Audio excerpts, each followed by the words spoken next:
ने कोशिश की पूरी के पूरी अपनी नेवी से कराची पोर्ट को अटैक करने के लिए। पूरा प्रोग्राम था उनका कराची को जैम करने के लिए। कराची इकोनॉमिकल हब है, सबसे बड़ी पॉपुलेशन है यहाँ पर, सारी ट्रेड पाकिस्तान की यहाँ से होती है, पाकिस्तान को गर्दन दबाने के लिए। लेकिन जब पाकिस्तान की नेवी की तैयारी उसने देखी, रिस्पॉन्स उसने देखा, तो यकीन जाने के उसमें जुर्रत ही नहीं हुई उनकी तैयारी देख करके अटैक करके ऐसा ना हो कि हम अपनी नेवी की भी बेइज्जती करवाएं। अस्सलाम वालेकुम नाज़रीन, मुनसिफ की आवाज़ के साथ मैं हूं आपका मेज़बान मोहम्मद मुनसिफ।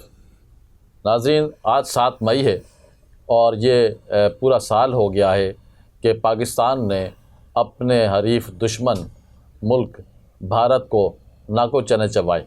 ये मामला था क्या, क्यों शुरू हुआ, इंडिया ने पाकिस्तान पर जारहाना इक़दाम क्यों उठाया, उसने पहल क्यों की, अटैक क्यों किया और उसको जवाब किस तरह से दिया और किस तरह से पाकिस्तान ने फतह हासिल की, इन सारे मुहर्रिकात पर आज हम तफसील से ज़रा बात करेंगे। हमारे साथ सीनियर जर्नलिस्ट और multi talented journalist Zulfiqar Ali Babbar sahab मौजूद हैं। जुल्फ़िकार साहब, आपका बेहद शुक्रिया कि आज आप फिर हमारे प्रोग्राम में अपनी मसरूफ़ियात में से कीमती वक्त लेकर आए हैं। ये बताएं कि ये पहलगाम से शुरू होने वाली कहानी पाकिस्तान की फ़तह में किस तरह से तब्दील हुई, इंडिया को किस चीज़ ने मजबूर किया कि पाकिस्तान पर चढ़ दौड़ा वो? देखें, सबसे पहले तो मैं आपको वजाहत करता चलूँ कि आखिर क्या वजूहत थी। मैं टेक्निकली चीज़ पर आपको समझाऊंगा, जी हाँ। फौजी लिहाज से आपको समझाऊंगा। देखें, एक हमें पाकिस्तानी होने के नाते तो हम बचपन से कहते आ रहे हैं, आइंदा भी कहेंगे कि हम नंबर 1 हैं, हमारी फ़ौज नंबर 1 है। ज़ाहिर है ज़ाती तौर पर हम अपना हीरो उनको समझते हैं, सही, और हमारे ज़ाहिर हीरोज़ हैं, बचपन से हम उनको बड़ा पसंद करते हैं और इस उम्र तक भी करते हैं और आइंदा भी करते रहेंगे। ये तो एक अलग साइड हो गई। लेकिन अगर इसको तहकीक की बुनियाद पर गुफ्तगू को किया जाए और हक़ाइक़ को मद्देनज़र रख कर किया जाए कि क्या वजूहत थी, तो वो बेसिकली ये थी कि जो पाकिस्तान के पास जो J-10C जहाज़ थे चाइना के, वो 4.5 जनरेशन जहाज़ हैं, ठीक है, J-10C, और वो चाइना के अलावा सिर्फ उसने पाकिस्तान को एक्सपोर्ट किए थे। उसमें PL-15 जो मिज़ाइल लगा हुआ था वो भी सिर्फ पाकिस्तान के पास है, चाइना के अलावा पूरी दुनिया में कहीं नहीं था। अच्छा, ये चीज़ें तो नॉर्मल है, लोग सोच रहे होंगे ये हम क्यों डिस्कस कर रहे हैं। अमेरिका के पास जो राफेल थे वो भी 4.5 जनरेशन है, लेकिन वो ज़ाहिर है वेस्ट की मगरिब की टेक्नोलॉजी बहुत हाई फाई कहलाती है। ये नाकाबिल शिकस्त जहाज़ है, इसमें कोई दो राय नहीं है। राफेल बेहतरीन जहाज़ है, मैं आज भी कह रहा हूँ बेहतरीन जहाज़ है, इसमें कोई दो राय नहीं। पाकिस्तान के पास जो मौजूद टेक्नोलॉजी है, जो जहाज़ हैं, वो सिर्फ पाकिस्तान को पता था या चीन को पता था। अच्छा, लेकिन जो राफेल थे वो सबको पता थे कि राफेल की क्या खूबियाँ क्या खामियाँ। एक तो बहुत अच्छा हुआ पाकिस्तान का, मैं आपको बताता चलूँ, इस लड़ाई से पहले पाकिस्तान क्योंकि डिप्लोमेटिकली और जो है दिफा के हिसाब से भी बड़ी बारीकी से काम करता है, और हम इसीलिए कहते हैं कि हम अपने दिफा से गाफिल नहीं है। जैसे ही राफेल के सौदे हुए इंडिया में, तो उसूल ये है कि कोई एक चीज़ कोई मुल्क लेता है तो जो उसका कॉम्पिटिटर होता है वो उसको सेल नहीं किए जाते। यानी अब राफेल पाकिस्तान को कभी नहीं दिए जाएंगे फ्रांस की तरफ से। F-16 अमेरिका कभी भी इंडिया को नहीं देगा, ये चीज़ तयशुदा है। अच्छा, हुआ ये कि जो ईरान, आज़रबाईजान और इनकी एक फ़ौजी मशक़ थी और पाकिस्तान की, तो वहाँ पर उन्होंने राफेल भी लिए हुए हैं। वहाँ पाकिस्तान ने राफेल को भी देखा जो आज़रबाईजान ने लिए हुए थे, राफेल की ट्राई की, उसकी खामियां देखी वहाँ पर इस जंग से पहले ही। आज़रबाईजान के पास राफेल हैं, जी हाँ, और तुर्की के पास S-400 मिसाइल सिस्टम है जो रशिया से लिया, जो सबसे लेटेस्ट है, उसको भी देख लिया, उसकी भी खामियां परख ली पाकिस्तान ने। इसी तरह पाकिस्तान ने जो पाकिस्तान के पास चीज़ें हैं वो उनको दिखा दी। बेसिकली मशक़ का मतलब भी यही होता है, जो एक्सरसाइज होती हैं। दूसरी बात कि जो चीन ने अनाउंस किया था PL-15 जो मिज़ाइल है, उसकी रेंज जब तजर्बे के दौरान तो 200 किलोमीटर उन्होंने कहा था कि ये 200 किलोमीटर रेंज का हमने मिज़ाइल का तजर्बा किया है। अच्छा, वो नोट कर लिए जाते हैं जितने भी दुनिया के मुल्क होते हैं, उन्होंने कर लिया था। अब ये चीज़ 200 किलोमीटर वाली थी। जब इंडिया ने हमला किया तो इंडिया के तमाम पायलट्स को कहा गया 200 किलोमीटर पाकिस्तान की हुदूद से बाहर रहकर आप मिज़ाइल फायर करने आपने। अब उन्होंने ऐसा ही किया, बिल्कुल सारा काम प्लान के तहत चल रहा था। अच्छा, उसकी जो कैपेसिटी थी वो 250 किलोमीटर थी। अच्छा, ये बात सिर्फ चीन जानता था और पाकिस्तान जानता था। और कोई नहीं जानता था दुनिया में। 250 किलोमीटर थी, किसी ने 210 किलोमीटर पे, 205, 220, 225 किलोमीटर से मिसाइल फायर किया। आप बिलीव करेंगे जो पाकिस्तान कहता है कि पाकिस्तान 50 जहाज भी गिरा सकता था, यकीनी तौर पर गिरा सकता था उस रात। 50 जहाज भी जितने के जितने उड़े थे, सारे जहाज पाकिस्तान ग्राउंड कर सकता सारे था, गिरा सकता था, सारे गिरा सकता था। मैंने वजह बता दी, क्योंकि 250 किलोमीटर के मिसाइल थे हमारे पास, ठक ठक ठक गिरा देते और आराम से वो नीचे आ जाते सारे के सारे। अब आप सोचेंगे कि फिर गिराए क्यों नहीं, हर पाकिस्तानी सोचेगा अगर ये बात सही है, इंडिया के लोग भी ये सवाल करेंगे तो फिर क्यों नहीं गिराया आपने, 7-8 गिराकर क्यों छोड़ दिए। तो ये एक बेसिकली इंडिकेशन होता है जितनी भी प्रोफेशनल आर्मीज हैं, तो उनके तो जितने उड़े थे, उड़ कर आए थे, उसने वो निशाना बनाया ना सारे। नहीं उड़े, उनके 70-80 जहाज उड़े थे। अच्छा, 70-80 जहाज उड़े थे, लेकिन ये इनको एक टोकन के तौर पर निशाना बनाया गया था, एक यानी कि टोकन के तौर पर। ये जितनी भी दुनिया भर की जितनी भी आर्मीज हैं, एयरफोर्स हैं जो प्रोफेशनल है, इंडिया की भी यकीनी तौर पर प्रोफेशनल फौज है, इसमें कोई दो राय नहीं है, तो वो ये प्रैक्टिस अपनाती हैं। इसकी वजह ये होती है कि अगर उस रात को पाकिस्तान 50, 60 या 80 जहाज गिरा देता तो वो तो गिरा देता, लेकिन उसके बाद इंडिया में जो अंदर तूफान आता, जो हुकूमत पर प्रेशर आता, जो जाहिर सी बात है ईगो इंडिया की चैलेंज होती, अना बन जाती, फिर एक बहुत बड़ी जंग होनी थी, बहुत बड़ी जंग होनी थी जिसका रुकना बहुत मुश्किल था। तो पाकिस्तान ने इंडिकेटर दे दिया कि भाई हम जो है ये सलाहियत रखते हैं कि आपके जैसे इतने जहाज़ हमने लॉक करके दिखा दिया, 80 जहाज़ या 50 या जो भी हैं लॉक करके दिखा दिए, 6-7 टोकन के तौर पर 8 मार के गिरा दिए। अब इंसान के बच्चे बन जाओ अगर जंग नहीं चाहते। मिस्टर ट्रम्प तो लास्ट टाइम कह चुके हैं कि 10 जहाज गिराए पाकिस्तान ने। यस, वो 10 जहाज ऐसे है कि कभी लोग कहते हैं कि 8, 5, 10, 7, असल हकीकत क्या ये भी मैं आपको बता देता हूँ। तो ये पहले ये बात मुकम्मल कर लेता हूँ। तो वो गिरा दिए और ये दिखा दिया कि अब अगर आए तो हम गिरा देंगे। तो फिर इंडिया नहीं आया, ज़ाहिर है वो भी एक प्रोफेशनल फौज है, वो समझ गए कि पाकिस्तान क्या मैसेज देना चाह रहा है। यानी कि जंग के दौरान भी अगर प्रोफेशनल दोनों फौज होती हैं तो उसमें बड़ा एक कम्युनिकेट हो रहा होता है प्रोग्राम।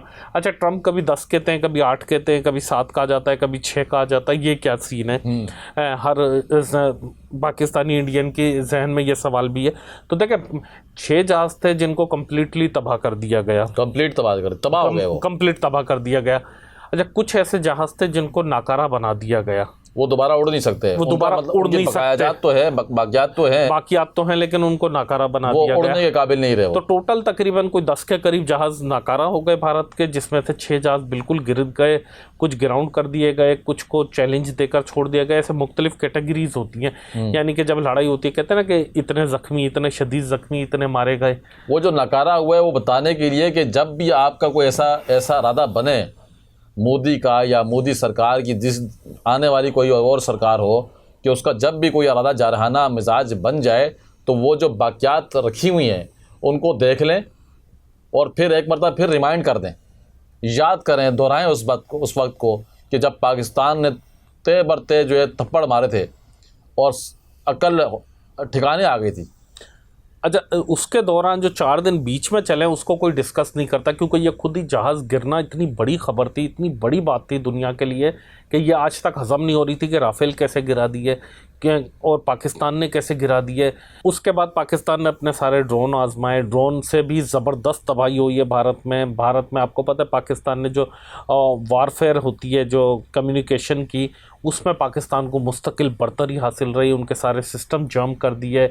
इस 4 दिन में आप यकीन करेंगे इतना बड़ा नुकसान पहुंचा इंडिया को कि आप तसव्वुर नहीं कर सकते। ये जहाज़ वाली बात कुछ भी नहीं है, कुछ भी नहीं है। उनके पावर हाउसेस जाम कर दिए गए, उनके जहाँ पर 220 बिजली आती थी वहाँ 440 कर दी गई बिजली। उनकी कितनी चीज़ें उड़ गई, कितनी चीज़ें हैक कर ली गई, सारा दिफाई सिस्टम जाम कर दिया गया। और उसमें हमारे नौजवान लड़के लड़कियां भी हमारी फ़ौज के साथ थी इस सारे सिस्टम में। कहा जाता है कि उसमें जो लीड सारे कर रहा था, एक हिंदू लड़का सारी सिस्टम को लीड कर रहा था। यहाँ से ज़ाहिर पाकिस्तानी तो सब हैं। अच्छा, उसके बाद जो पाकिस्तान ने फिर जब इस दौरान 4 दिन तक पूरी दुनिया पाकिस्तान के तरले मिन्नतें करती रही, पाकिस्तान मज़े लेता रहा, जैसे हमेशा पाकिस्तान कहता था कि भारत को समझाओ, भारत को रोको, ये जंग ना करे, हम जंग नहीं चाहते। लेकिन फिर ये 4 दिन तक दुनिया का कोई ऐसा मुल्क नहीं था, कोई ऐसा रहनुमा नहीं था, कोई ऐसी जगह नहीं थी कि जहाँ से पाकिस्तान के उतरले मिन्नतें ना करी जा रही हों, पैकेजेस ना ऑफ़र किए जा रहे हों, भारत के पैगामात ना पहुँचाए जा रहे हों कि बस अब जंग नहीं करना, अब रुक जाओ, अब रुक जाओ, अब रुक जाओ। पाकिस्तान ने कहा नहीं, वो तो हमने दिफा किया था, रिटेलिएट किया था, अब हमने जवाब देना है। इस जवाब को हम कहीं भी डिस्कस नहीं करते। जवाब देना। फिर जब 10 मई की सुबह फजर की नमाज़ पढ़कर मुजाहिदों ने जो मिसाइल हमला किया, आप अंदाज़ा नहीं लगा सकते, उनके एयर बेसिस उड़ गए हैं। भारत की वहाँ बड़े बड़े छावनियों में तबाही मच गई, वहाँ पर उनके बड़े बड़े ब्रिगेड्स को बड़ा नुकसान पहुँचा है, जिसका कोई अंदाज़ा नहीं लगा सकता। क्योंकि उसकी वजह यह है कि पाकिस्तान ने जितनी भी कार्रवाई की थी, पाकिस्तान ने सारी की सारी फ़ौजी तनसीबात पर कार्रवाई की थी, किसी भी सिविलियन एरिया में नहीं की, तो वो छुपा दी गई चीज़ें।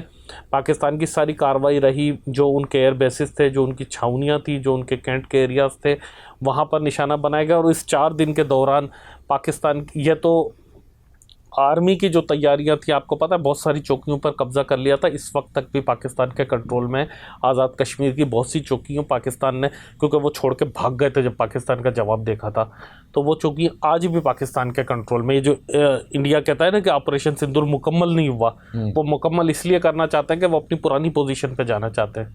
अच्छा, तो ये चीज़ें अब ज़ाहिर है पाकिस्तान ने अनाउंस नहीं की कि इससे कशीदगी बढ़ती। और जब ये सारी चीज़ें देखी, सबसे पहले हमारी एयरफोर्स का रिस्पांस बेहतरीन रहा, पूरी दुनिया की तवक्कात से कहीं ज़्यादा रहा। उसके बाद फिर हमारा जो आर्मी का रिस्पांस था, जो चौकियों पे कब्ज़ा हुआ, जो मिसाइल फेंके, वो ज़बरदस्त रहा। इस दौरान भारत ने कोशिश की पूरी के पूरी अपनी नेवी से कराची पोर्ट को अटैक करने के लिए। पूरा प्रोग्राम था उनका कराची को जैम करने के लिए। कराची इकोनॉमिकल हब है, सबसे बड़ी पॉपुलेशन है यहाँ पर, सारी ट्रेड पाकिस्तान की यहाँ से होती है, पाकिस्तान को गर्दन दबाने के लिए। लेकिन जब पाकिस्तान की नेवी की तैयारी उसने देखी, रिस्पॉन्स उसने देखा, तो यकीन जाने कि उसमें जुर्रत ही नहीं हुई उनकी तैयारी देख करके अटैक करके ऐसा ना हो कि हम अपनी नेवी की भी बेइज्जती करवाएं।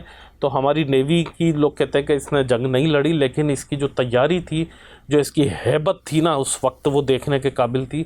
अगर कोई दिफाई में माहिर देखे तो भारत में पूरी तैयारी के बाद भी जुर्रत नहीं हुई कि पाकिस्तान की नेवी को वो छेड़ सके। बिल्कुल ऐसी ही बात है। बहुत बहुत शुक्रिया बब्बर साहब। अल्हम्दुलिल्लाह सुम्मा अल्हम्दुलिल्लाह, पाकिस्तान की फ़ौज में इतनी काबिलियत और इतनी सलाहियतें हैं कि वो पाकिस्तान के दिफा को नाकाबिल तस्खीर बना सके, और बनाया है। तो नाज़रीन, ये बात है जो जारहाना मिजाज रखते हैं लेकिन उनके पास अकल नहीं होती। पाकिस्तान ने साबित किया है कि ना सिर्फ वो एक ज़िम्मेदार रियासत है बल्कि पुरअमन रियासत है, और अमन के सफ़ीर की हैसियत से दुनिया भर के लिए अपने पैगामात को और अपने किरदार को मैदान में रखते हैं। और ये जो जंग हुई थी 7 मई से जो स्टार्ट हुई, इंडिया ने जो जंग मुसल्लत करने की कोशिश की हम पर, और उसका जो जवाब हमने दिया अल्हम्दुलिल्लाह, उसमें हमें कामयाबी हुई। उसमें हम अल्लाह ताला का शुक्र भी अदा करते हैं, और जो हमारी दुआएं भी साथ थीं और हैं और रहेंगी। लेकिन इस सारे मामले में एक ऐसा नेगेटिव पहलू भी था जिसका तस्करा भी करना आज यहाँ पर ज़रूरी समझता हूँ कि इंडियन मीडिया ने अपना जो नेगेटिव किरदार अदा किया वो भी तारीख़ में लिखा जाएगा, वो भी भारत की रियासत पर क्लिंट का टीका साबित होगा। और हुआ है कि उन्होंने इतनी भोंडी खबरें दी, इतनी भोंडी खबरें दी कि लाहौर के अंदर उन्होंने पोर्ट ज़ाहिर किया कि लाहौर के पोर्ट को तबाह कर दिया है, मुल्तान के पोर्ट को तबाह कर दिया है, और पाकिस्तान के अंदर और कितने हदूद के अंदर जो है कि इंडिया की फ़ौजें उतर गई हैं। जिस वक्त उन्होंने कराची पे कब्जे की खबर चल रही थी तो मैं कराची पोर्ट के करीब बैठा हुआ था, मैंने उनका चैनल देखते हुए और इतनी नफरत, जी हाँ, मैं चाय पी रहा हूँ कराची पोर्ट पर, इतनी नफरत अंगेज़ रिपोर्टिंग हुई और इतनी येलो जर्नलिज्म हुई कि हमें खुद साफ़ी होने पर शर्म आ रही थी। तो मैं समझता हूँ कि इस तरह की साफ़त, इस तरह की रिपोर्टिंग अपने शोबे के लिए, अपने पेशन के लिए एक स्याह धब्बा है जिसे नहीं मिटाया जा सकता। और इंडिया के मीडिया को, इंडिया के जर्नलिस्ट को, वहाँ के सहाफ़ियों को मैं समझता हूँ कि जर्नलिज़म का दोबारा से मुताला करना चाहिए, उनको जर्नलिज़म सीखनी चाहिए और दोबारा से वो अपने इस पेशे को असर नो इख्तियार करें। तो नाज़रीन, इसी तरह के मज़ीद और दिलचस्प तबसरे, तज्ज़िये और भरपूर सनसनीखेज खबरें हम आपके लिए लेके आते रहेंगे। आप हमारे प्रोग्राम को, हमारे चैनल को सब्सक्राइब करें और बेल आइकन को प्रेस करें, वीडियोस को शेयर करें, कमेंट्स बॉक्स के अंदर अपनी तजावीज़, अपनी तनकीद और अपने मशवरे देना मत भूलिएगा, ताकि हम बेहतर से बेहतर प्रोग्राम आपके लिए ला सकें। आइंदा प्रोग्राम तक के लिए इजाज़त दीजिए। अल्लाह ने के बाद।